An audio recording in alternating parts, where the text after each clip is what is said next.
So let's get into the macroeconomic conditions. Inflation came out. It seems like inflation is getting tamed, according to the Federal Reserve. That was the news on Friday. And yesterday's retail sales lit another fire under the market. And so these are the inflation numbers. And as I said, I follow the Kobisi letter.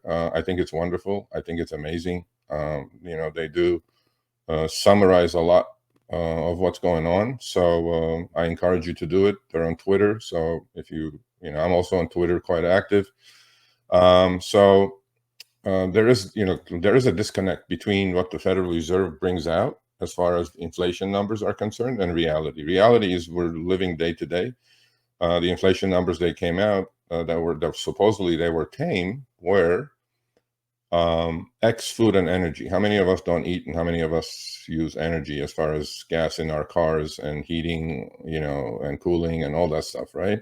So I call it, hocus pocus, because there is a reality and there is the academic side of the story that says, oh, inflation is wonderful. Now we're going to start cutting rates. I'm going like, okay, cool.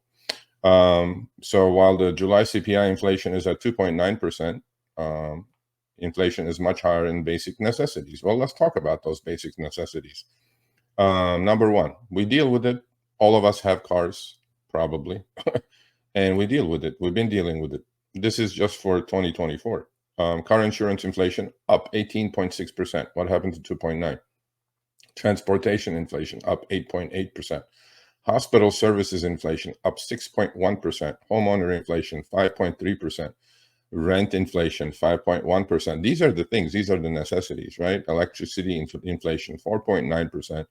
Car repair inflation 4.6%. Food away from home inflation when we go out to eat. Nowadays when you go out to a McDonald's as a family of four, it's $100. And that's not even food. I consider that, right? You go some decent restaurant, it's definitely two bills. So are we making enough to keep pace with all these numbers? I don't think we are.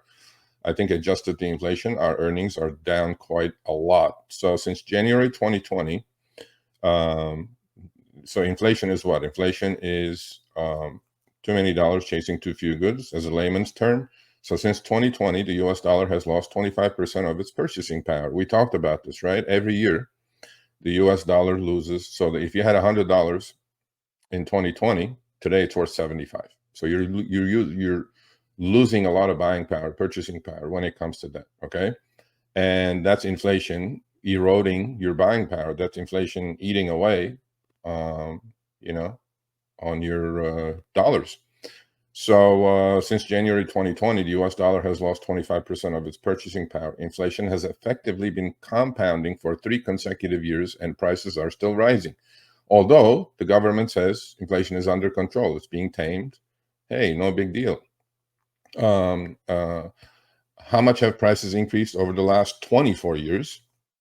So according to Kobesi letter, U.S. hospital services prices have skyrocketed 250. This is our healthcare people, skyrocketed 256% since the beginning of the century.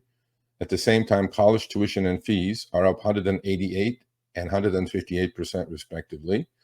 The prices of childcare, nursery school, and medical care services rose by 139 and 136%.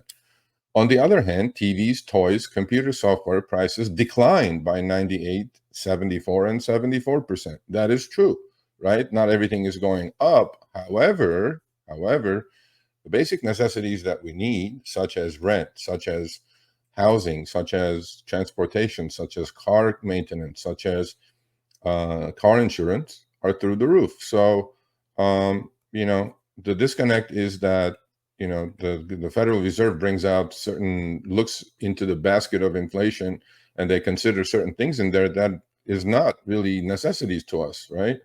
And I don't buy it. I'm not buying it. I will never buy it. I always say these people probably don't have real lives. They're so ingrained in what they do in Washington and at the Fed that the average American is hurting. I mean, there is talk of a recession. By the way, when I'm talking about the individual stocks or whatever, as much as I can with my new charts, you guys, I'll talk about that.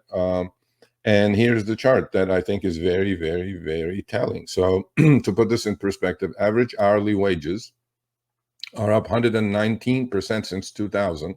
But everything else that is necessities is up a lot more than that. So that's why I've been saying for the last 2-3 months that your earnings are not keeping pace with inflation. And these are all on Twitter, by the way. The Kobesi letter, please go.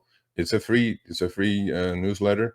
You guys should take a look at it. I mean, they do put these wonderful charts together. So if you guys can see, all the lines going from the zero level, which is right about 3/4 way down, up, right?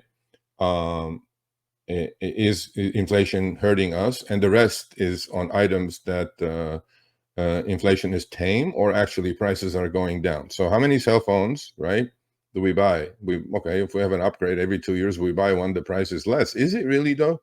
I mean, right? They have these 3-year deals now that you have to pay $35 for an iPhone or a Samsung or whatever, or an Android, that you're tied up into something for 3 years. Or a cell phone is at least $1,000 to $1,400 these days, right? But a lot higher than what it was 3 years ago, 4 years ago, 5 years ago. But everything else that we use as basic necessities has gone up.